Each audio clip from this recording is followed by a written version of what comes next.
Hey everyone, Max back here with Ridgeline Fence and Deck. Today we have a great video where we're going to be comparing your traditional dug and set vinyl posts in comparison to what we do here at Ridgeline, which is going to be driving a 2 3/8 round pipe. Here's what that is, 4 feet in the ground, and then sleeving a vinyl post over that. This is something that's very controversial in our market. People often say it's a less ethical way to install vinyl fencing, and today we're going to show you how it's actually a stronger and better way to install a fence. Let's get into it. All right, so when we drive our vinyl fencing, we're gonna take the 2 3/8 pipe, and first thing we're gonna do is put these, what we call donuts, over the top. This is what allows us to adapt to the 5x5 outside shape of the vinyl post. We're gonna simply put these on.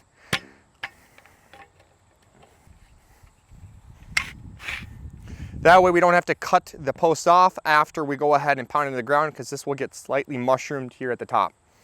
So this here is exactly what we use on a daily basis to drive our fence posts. This is going to be a simple gas driver. It's not going to leave any footprint in your yard in comparison to a machine like what I have behind my shoulder here. That's going to go ahead and leave light track marks. And the other thing when you're digging is setting to note is you're going to have that dirt that's left over from digging the holes that usually the homeowners left to deal with. Versus when we're going to go ahead and drive these posts, as you're going to see here shortly, there's not going to be any mess for you to clean up.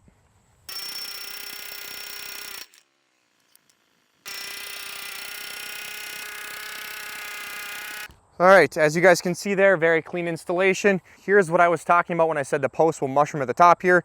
Just makes it easier for us to put the donuts on beforehand so we don't have to cut those posts off. All right, so the next step here is to go ahead and attach the donuts, as we call them, to the steel posts, nice and secure. So one of them is gonna go towards the top of the post here, as far as we can go, right there. And the one here is gonna go as low as possible right here at grade. Cinch these down here. Perfect. Now we're gonna go ahead and grab our vinyl 5x5 post, slip it over. And the last step, and probably the most important step with the vinyl driven post installation system, is going ahead and attaching the vinyl 5x5 post to the inside steel post that you drove. Otherwise, what you're going to see, especially in northern climates like we have here in Minnesota, is the vinyl post in the wintertime heaving because it is simply right at grade. When frost comes, it's going to cause that post to move up and down, which then in turn causes the top of the fence to look very uneven and not have the nice flow it once did when it was built. So what we're going to do here is take a simple set screw and attach this right at the base.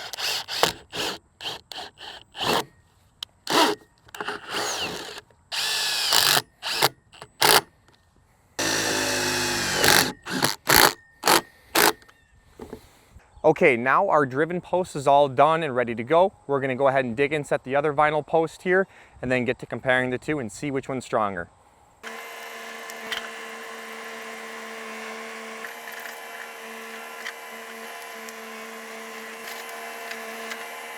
So now that we got the hole dug here, one thing you guys are gonna notice is how soft this dirt is. This is pretty much like a loomy sand soil.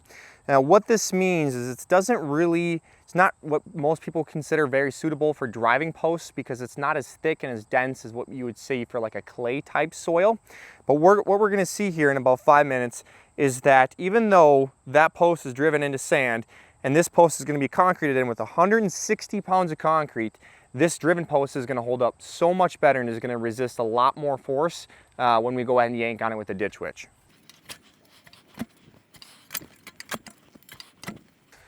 All right, got that hole cleared out there. We're gonna make sure we're to depth here. This is a 9-foot tall post. You can see it's a little bit lower than our 6-foot tall post here that we went ahead and drove, which means we're a little bit over 3 feet in the ground, which is perfect. Just gonna kick a little bit of dirt in there to bring it up. Pretty close now. All right, let's get to concreting this thing in. So the method of concreting the post in that we're gonna use in today is what we call a dry pack method. This is used all over the country, very popular way to go ahead and set a post because you can achieve very high compaction since we're packing it in there and not just pouring wet concrete.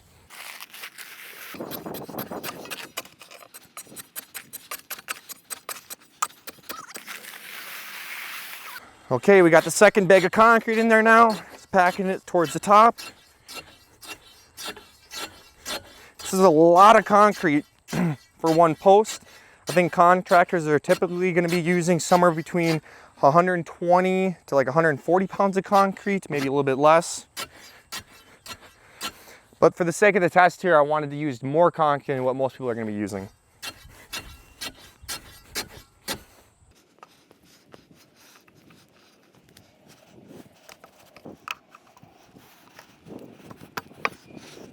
All right, so now we got this post here dug and set in the ground. We got 160 pounds of concrete around the base of it. And we have this post driven 4 feet in the ground with a 2 3/8 20 weight pipe. We're gonna go ahead and hook up the ditch witch to the strap we have behind us here. Show you guys. We got a crane scale that's gonna measure how much force we're applying to it and see how much force each one takes. And yeah, let's get at it. So we're gonna start off here with the dug and set post. We're gonna try to put the strap as close to the top as possible here and do the same for the driven post. And yeah, see how much force it takes to go ahead and cause it to fail.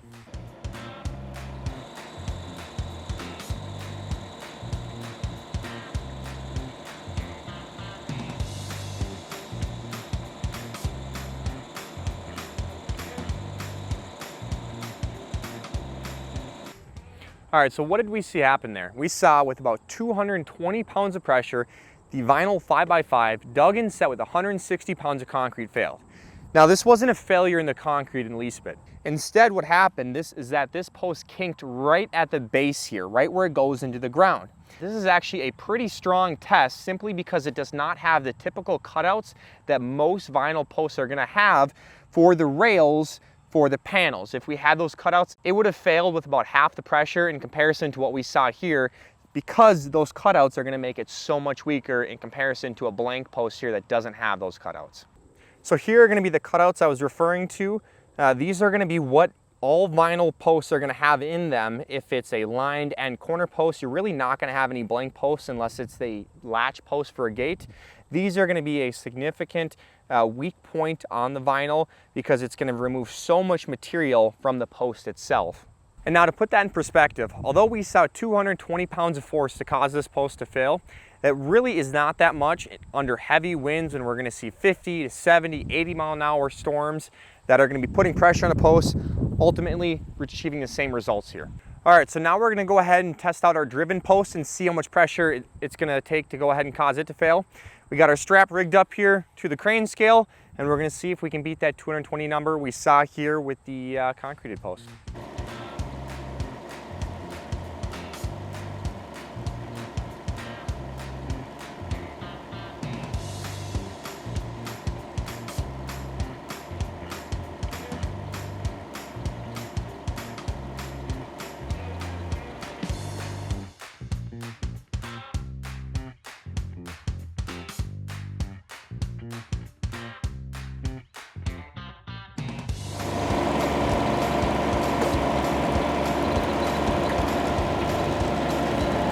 All right, so what did we see there? We saw that it took about 420 pounds of pressure to cause our driven post to bend over there at the base, as read on the crane scale, in comparison to about 220 pounds of pressure for this concreted post to go ahead and bend over.